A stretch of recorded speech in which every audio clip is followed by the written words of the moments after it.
안녕하세요. 반갑습니다. 비트코인 뉴스 팡입니다. 2020년 4월 13일 비트코인 뉴스 전해드리도록 하겠습니다. 도움이 되셨다면 좋아요, 구독, 댓글 달아주시면 감사하겠습니다.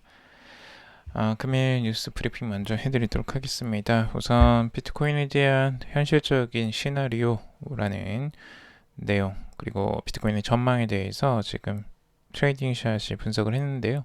그 내용들 흥미로워서 한번 가져와 봤습니다. 여러분들 같이 한번 나눠보도록 하고요. 그리고 비트코인 7천 달러 재회복 황소의 반격은 어디까지일까라는 기사도 있습니다. 자, 그리고 리플이 지금 은행과 제휴를 통해서 태국 간 즉시 지불 서비스를 시작한다라는 기사가 있고요. 이더리움 선물 거래량 증가로 가격에 큰 움직임이 예상이 된다라는 기사도 있습니다. 그리고 핀테크 혁신 펀드, 블록체인 등 세계 기업에 이달 200억 원을 지원할 예정이다라는 기사고요.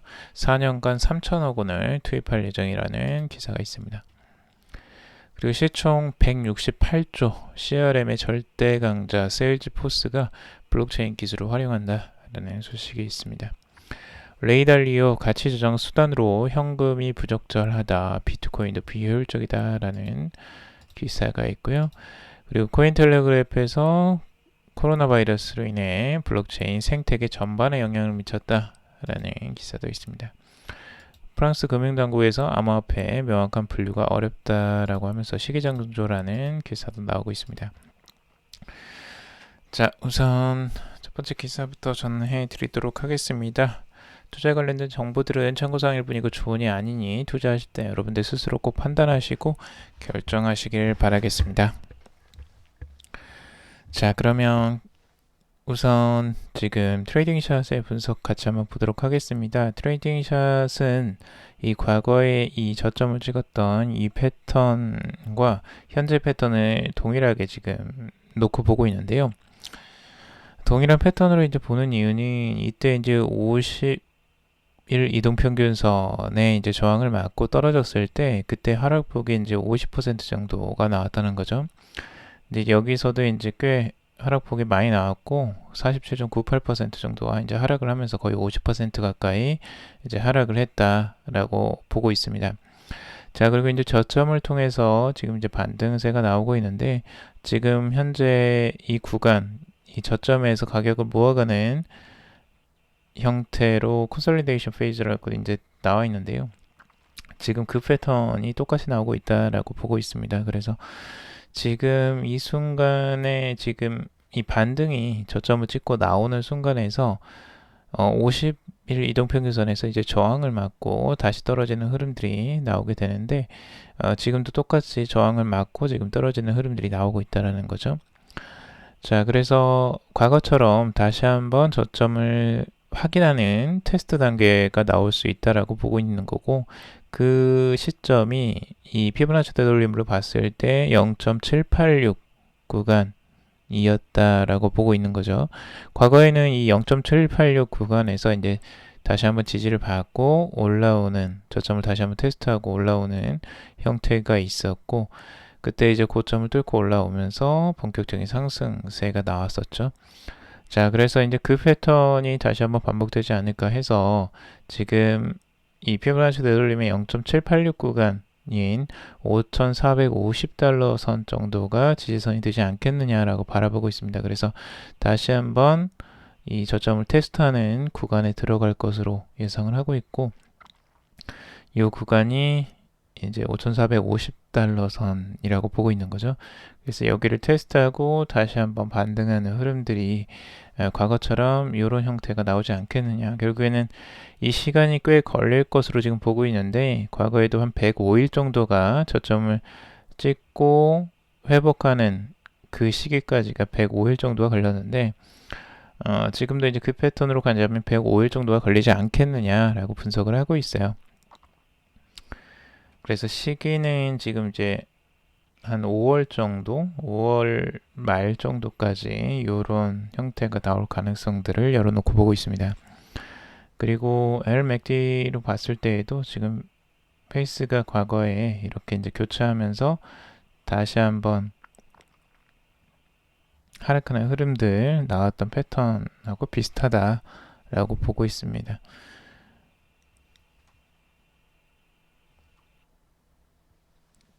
자, 그리고 다른 분석가의 분석인데요. 단기적으로 이제 4시간 봉으로 봤을 때 단기적인 분석입니다. 현재 이제 헤드앤숄더 패턴이라고 보고 있습니다. 4시간 봉에서는 짧게 왼쪽 어깨와 머리와 그리고 지금 오른쪽 어깨가 지금 반등세가 살짝 나오면서 오른쪽 어깨가 지금 만들어지고 있다라고 보고 있습니다. 현재 6,998달러 선 정도에 위치해 있는데 이 구간이 이제 오른쪽 어깨라고 생각을 하는 거죠. 그래서 여기에 저항을 맞고 내려가게 된다면 추가적인 하락세가 나올 수 있다라고 분석을 하는 겁니다. 자, 비트코인 7,000달러째 회복, 지금 황소의 반격이 어디까지 갈까에 대한 기사인데요. 지금 이제 두 가지 관점을 동시에 이제 다 같이 보려고 합니다. 우선은 비트코인 황소, 이 매수 세력이 현재 20주 이동평균선 저항선에 직면해 있다라고 보고 있습니다.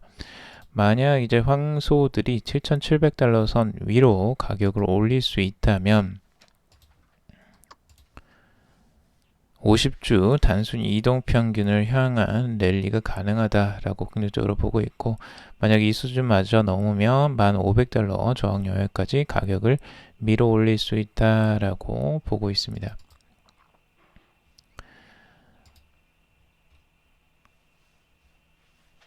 자, 그런데 지금 이제 반면에 세계 최대 암호화폐 파생 상품 거래소 비트맥스의 공동 창업자 아서 헤이즈는 크립토 트레이더 다이제스트 레터에서 이 미 증시가 다시 하락할 경우 모든 자산 클래스가 토해내면서 비트코인 가격도 조정받을 수 있다라고 말을 하고 있습니다. 단기적으로 비트코인이 다시 한번 3,000달러대를 시험할 수도 있다라고 또 조심스럽게 전망을 하고 있는데요. 그러니까 증시가 이제 조정이 다시 한번 오게 된다면 그때는 모든 자산들이 다시 한번 이제 급격한 변동성, 하락이 올 수 있기 때문에 그때 비트코인도 이제 피해가기는 쉽지 않을 것이다. 그래서 비트코인 가격 조정이 그 시기에 다시 한번 올 수도 있다라는 분석을 하고 있는 겁니다. 그리고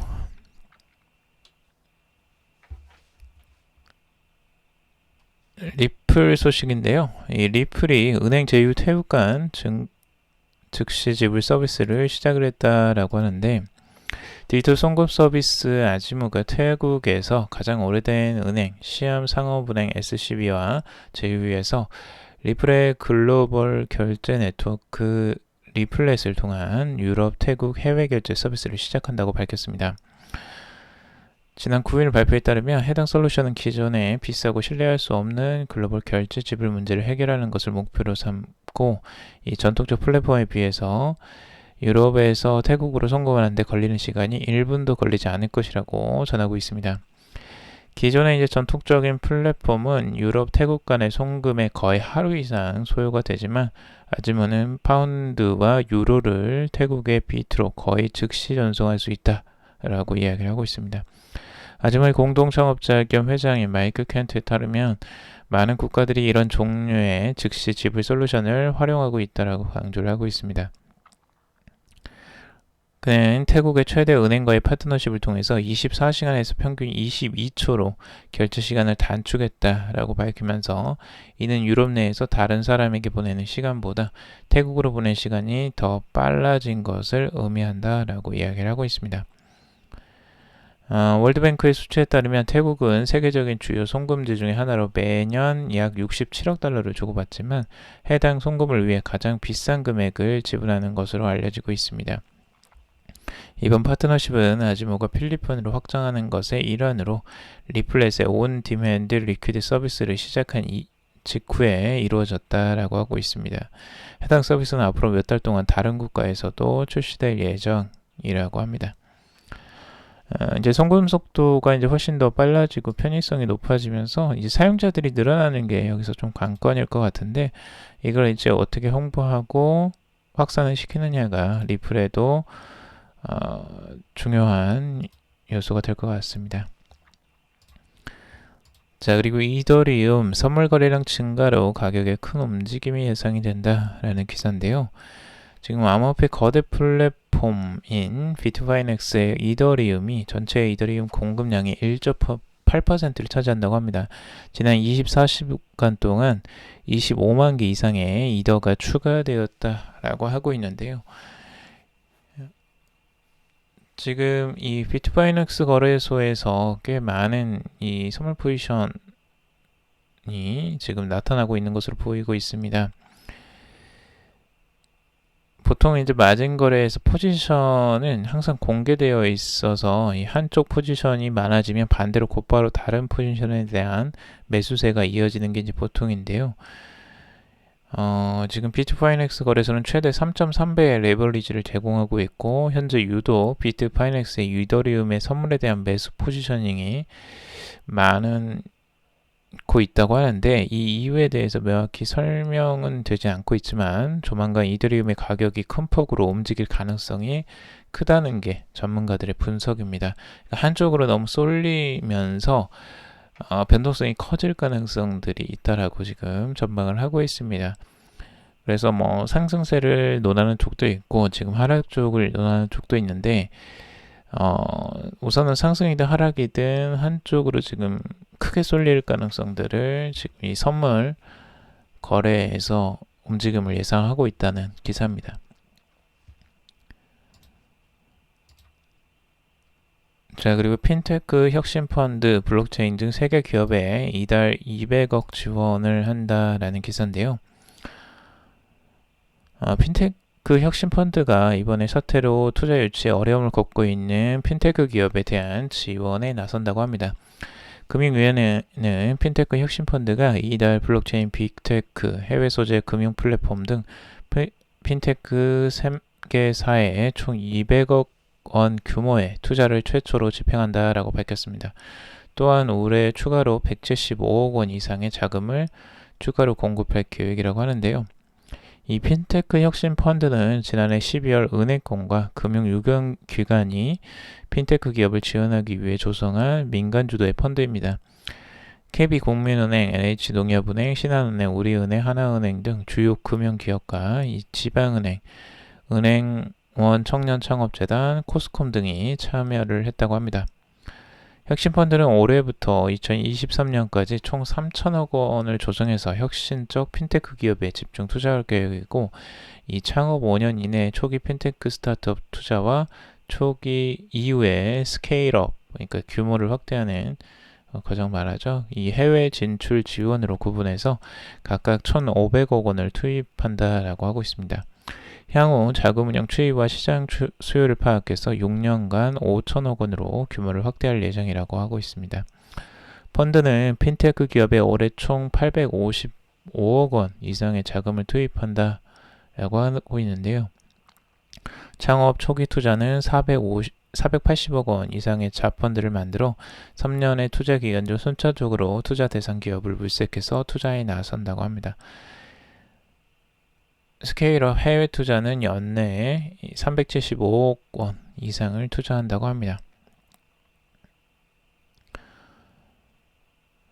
지금 금융위는 이 코로나 여파로 핀테크 기업이 투자 유치에 애로를 겪을 수 있는 만큼 이 핀테크 혁신펀드 자금이 조속히 시장에 공급되도록 속도감 있게 집행에 나서겠다라고 하고 있습니다.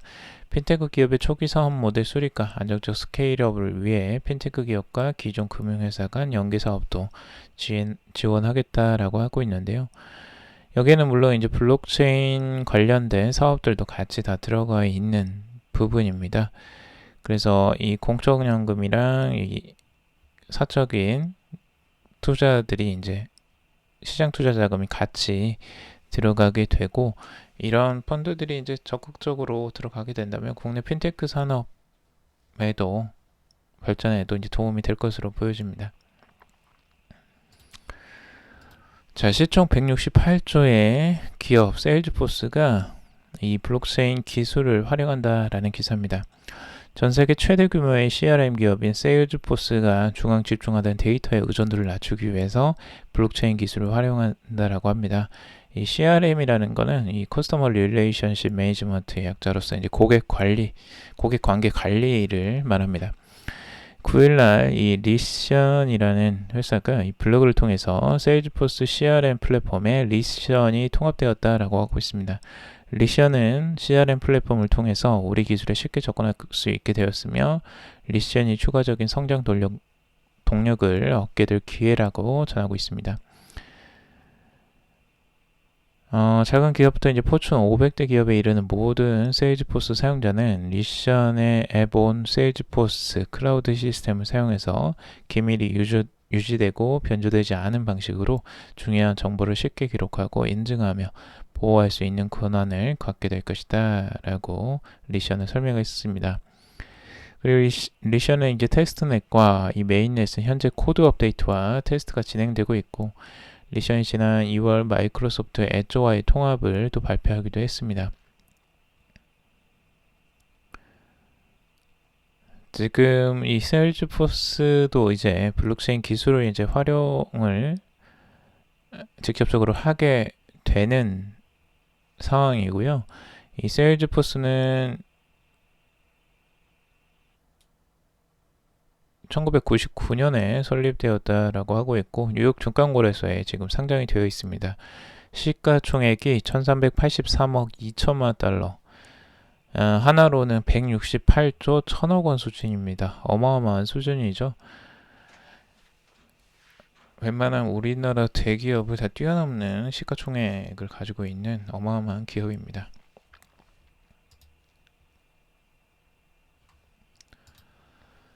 자, 레이 달리오 가치 저장 수단으로 현금이 부적절하다라고 이야기를 했는데요. 암호화폐 전문 미디어 코인텔레그래프에 따르면 이 브리지워터 협회의 회장 겸 CIO인 레이 달리오가 이 가치 저장 수단으로 현금이 부적절하다라고 이야기를 했다고 합니다. 지난 9일 달리오는 현금은 좋은 투자 수단이 아니라면서 현금은 적은 변동성 때문에 안정적인 투자 수단이지만 연간 2%의 수익에 세금까지 가져간다라고 설명을 하고 있습니다. 최근 사태로 인해 경기 침체로 세계 경제 지표가 하락하는 현상이 발생했다라고 하면서 이에 따라 현금을 보유하는 사람들이 늘어나고 있습니다. 이에 달려는 현금은 항상 최악의 투자 수단이라며 투자는 다양성을 가지고 해야 한다라고 말을 하고 있습니다.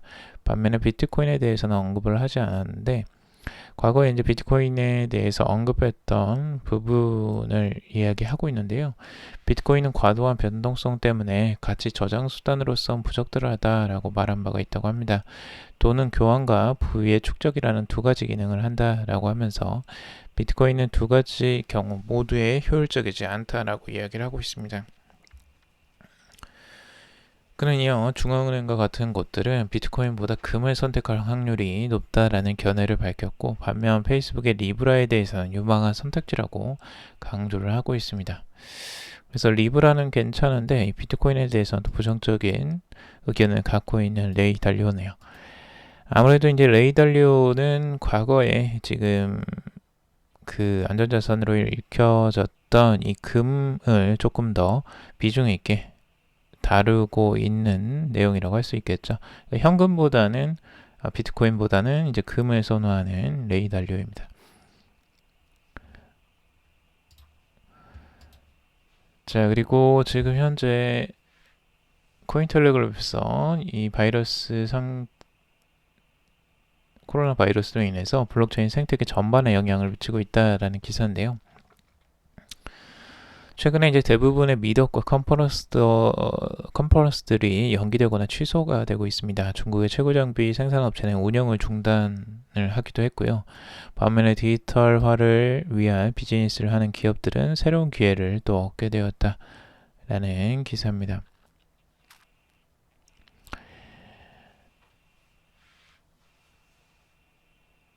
최근에 이 코로나 사태로 인해서 중국은 4월 블록체인 관련 네트워크들을 이제 다 잠정 중단한 바가 있었는데 4월에 블록체인 관련 네트워크를 개시할 것이다 라고 밝히고 있습니다.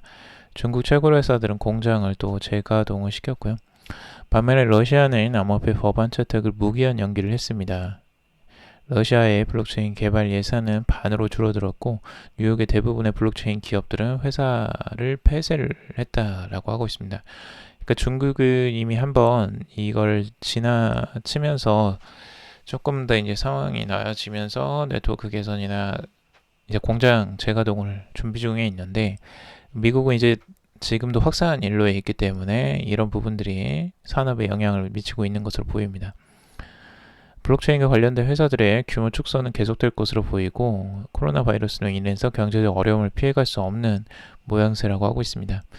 블록체인 분석 기업인 엘립틱이나 체이널리시스 등은 이미 인력 및 예산을 삭감했고 엘립틱은 직원의 30% 이상을 감축시켰으며 체이널리시스는 급여의 10%를 삭감을 했습니다. 마케팅 활동도 제동이 걸려서 행사들이 줄줄이 취소가 되면서 관련 활동을 하기 어려워졌는데요. 이 알파 월렛의 개발자는 에드콘 2020 이더리움 컨퍼런스의 티켓을 토큰화했지만 행사 취소로 인해 개발이 중단이 됐다고 합니다. 이에 따라 마케팅으로 배정된 예상을 개발비 등으로 전환을 하고 있다고 하고 있고요. ICO와 같은 토큰 판매, DF 출시도 지금 중단이 되어 있는 상태입니다. 지금 토큰 판매와 DF 출시를 이제 취소를 한 업체들이 여러 곳이 나오고 있고 반면에 토큰 판매가 코로나의 영향을 받지 않는 경우도 있다고 합니다. 암호화폐 거래소인 BTC 같은 경우는 IO 4시간 만에 완판이 됐다라고 밝히고 있고 솔라나 또한 네덜란드에서 토큰 판매를 통해 176만 달러를 조달했다고 합니다.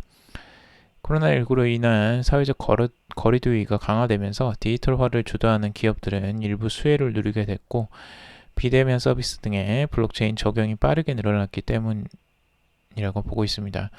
한 업체 관계자는 이 수혜라고 말하기는 조심스러운 상황이지만 일부분 이점이 있는 것은 맞다라고 하면서 대면 서비스가 없어도 사람들이 불편하지 않도록 서비스를 개발하는 데 집중할 것이다 라고 이야기를 하고 있습니다. 그리고 시총 20위권 블록체인 프로젝트들은 이 코로나 바이러스에 큰 영향을 받지 않는 모습을 보이고 있다고 합니다. 이는 주요 업데이트가 블록체인 안에서 분산된 방식으로 진행이 됐고 시스템 자동화가 자리 잡혔기 때문이라고 하는데요. 실제로 비트코인 캐시와 이 스팀은 프로세스 자동화를 통해 포크를 성공적으로 진행할 수 있었고 향후 예정된 비트코인 반감기도 세계의 모든 노드가 한 번에 멈추는 일이 발생하지 않는 한 문제없이 진행될 예정이라고 보고 있습니다.